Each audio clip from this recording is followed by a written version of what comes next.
We all over the place.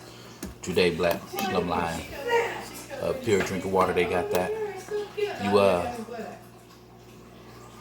guess you got me at a point where I don't quite know if you receiving this the right way. Like I said, I got to give you this history before I give you any other history. So we're starting with history and all the secrets, and we keep going. This is a lot of information to take in. Again, we have yet to breach the surface. So I'm afraid we might lose you before we get to the real stuff. So hang in there. Anyway, this is Native Americans and blacks, as in slave trade.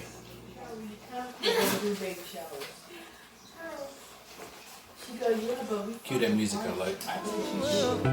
American privilege, well, it keeps blurring my vision. Inherited sickness. Slavery is as old as civilization. Every culture and society practiced it, and were also victims of it. The North American Indians were no different. Various tribes enslaved other tribes, usually through raids and after battles, capturing their quarry. This included men, women, and children. Native Americans also captured whites and also had black slaves from the colonial period until the end of the Civil War. How common was Native American enslavement? Were there any major differences between Indian slave owners and other ethnic slave owners?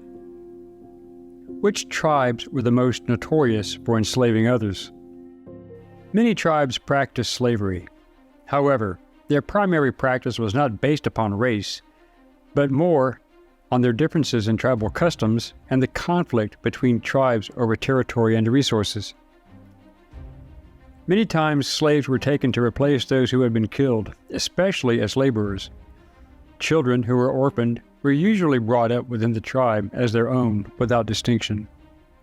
This was also true of white captives, such as the famous story of Comanche chief Quanah Parker's mother. She was captured as a young girl and brought up as Comanche, and when forcibly returned to white society, she could not assimilate. But many Indian cultures captured or accepted runaway black slaves, and not all tribes treated them the same way.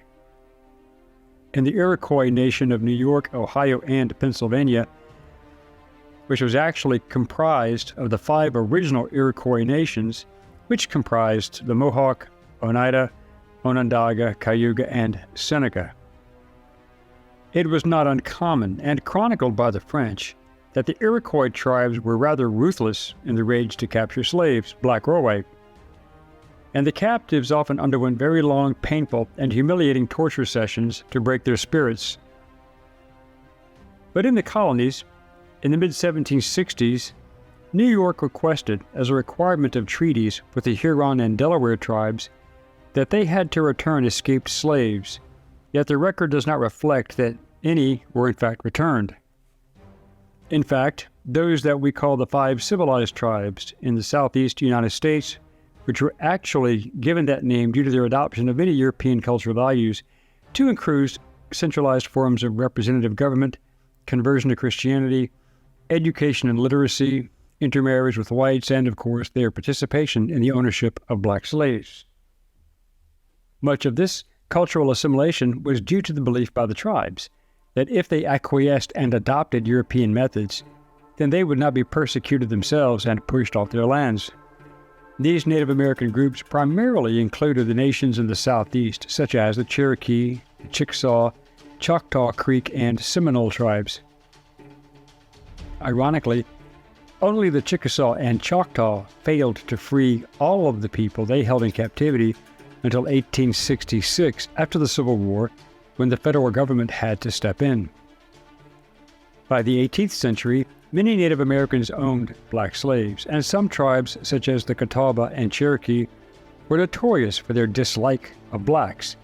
Hence, their slaves were not normally assimilated, but worked like common laborers under often harsh conditions. The Cherokee were also famous for owning the largest number of black slaves purchased from white slave traders in the colonial period. It is recorded that in 1809, the Cherokee owned nearly 600 black slaves. Another unique fact was that the Cherokee Constitution did not recognize the children of black women as members of the nation. The Cherokee did not recognize formal marriages between their people and the black slaves in the Cherokee Act of Union in 1839, and this was revised in 1855. Those slaves who returned after the Civil War were denied Cherokee citizenship, although Cherokee Chief Lewis Downing tried to legally correct this, but he was overruled by the National Council, and the Cherokee National Legislature called upon the federal government to remove what they called the intruders. However, it should be noted that there was a sect within the Cherokee called the Ketowa Society, which was a secret abolitionist organization that ran its own underground railroad and protected runaway slaves. The Chickasaw produced cotton, corn, tobacco, livestock, and poultry for self-consumption, but also to sell on the open market to white Americans. Their use of black slave labor assisted in these projects, being that they were an agrarian-based economy. The Chickasaw also gave greater value to white mixed members over those who were black mixed, and in their culture, white mixed Chickasaw often became chiefs, but that was not part of the program for the black Chickasaw. In an effort to stop race mixing, Chickasaws were publicly punished for having relationships with blacks. They were subjected to fines, whippings, and often expulsion from the nation. The Creek Nation had many interactions with blacks, and some took runaway slaves into their protection, although they still considered them inferior due to the type of field work that the men had to do on the plantations. Many blacks would become Creek slaves, or in some cases the Creeks would sell the runaways back to their white owners. During the 18th century, after the American Revolution, the whites placed bounties on runaways. In most cases, the Creeks refused to comply with the white demands for their return. During this period, few Creeks owned black slaves, but by the 1850s this changed, and after the Great Relocation West, where it is estimated that 10% of the Creek Nation were black slaves. The Choctaw in Georgia, in their 1840 Constitution, did not allow freed blacks or runaways to settle within Choctaw territory, meaning that they were not allowed to own land. But white men could and often did get permission in writing from the tribal chief or United States agent in charge to live within the Choctaw Nation. Blacks or their offspring were not allowed to become citizens of the nation or hold office, but this was not true of Choctaw white men married to Choctaw women, and their children were considered members who could then become citizens. The Choctaw also began to have an abrasive relationship with the Christian missionaries who arrived and built churches and schools, and this was tolerated until the missionaries began preaching that slavery in its entirety was antithetical to Christian values. Then the missionaries were politely told to leave. The Choctaw, like the majority of white slave owners, did not want their slaves literate.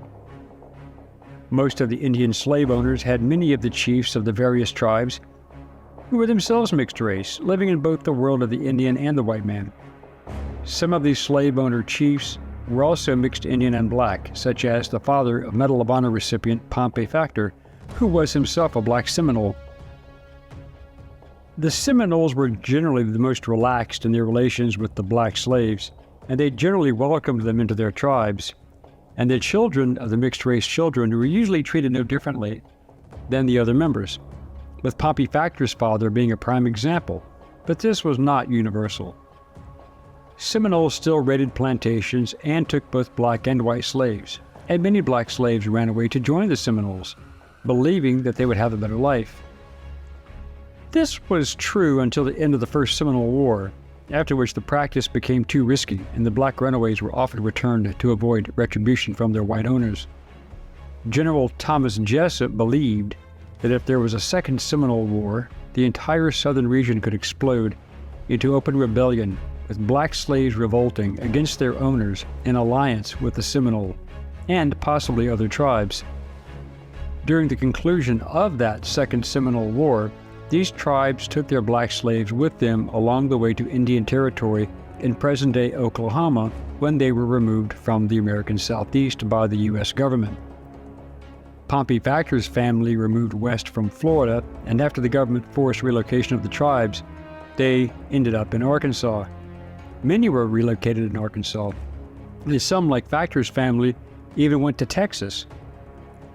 Many of these Indians still owned their slaves, even as they were themselves being pushed onto reservations. The Seminoles were then thrown onto Creek lands, who were already there, and as the Creek practiced chattel slavery, some Seminole thought that was a great idea, while the majority did not.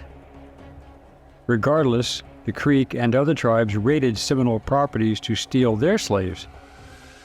It was these actions that saw Factor's family and others escape into Mexico, where slavery was illegal. It was this push westward that carried chattel slavery into the frontier, setting the stage for future political conflict that would become problematic with the approaching Civil War pitting slave states against non-slave states. However, it has been documented that in many cases, blacks held as slaves by Indians fared much better and lived a better life than blacks owned by the majority of white masters. But then there were the tribes that did not own slaves of any kind, let alone blacks, who gave runaways sanctuary and made them part of their tribes. Some whites disapproved of the lenient treatment given to the blacks by their Indian benefactors and owners. The great Black Order, Frederick Douglass, stated in 1850, "The slave finds more of the milk of human kindness in the bosom of the savage Indian than in the heart of his Christian master." One government official, a white Indian agent named Douglas Cooper, was somewhat disturbed by the relaxed, lenient, and almost equal treatment of blacks held by some Indian tribes, that he suggested to these tribes that they should invite white men in to teach them the proper method of handling the Negroes. It is known that some Native American women bought male slaves, then freed them, married them, and then their children were born free according to the laws in the 18th century. As one may imagine, this practice was somewhat frowned upon by many in the slaveholding states later. The practice of Native American slavery was as diverse as it was common among their contemporaries. Some tribes had laws and councils that adjudicated the status of black slaves and even white slaves. The treatment of black slaves among their Native American owners was just as diverse when compared to whites, depending upon the tribe in question. But it is irrefutable that Native Americans, while not in their majority, were deeply involved in the black slave trade in varying degrees.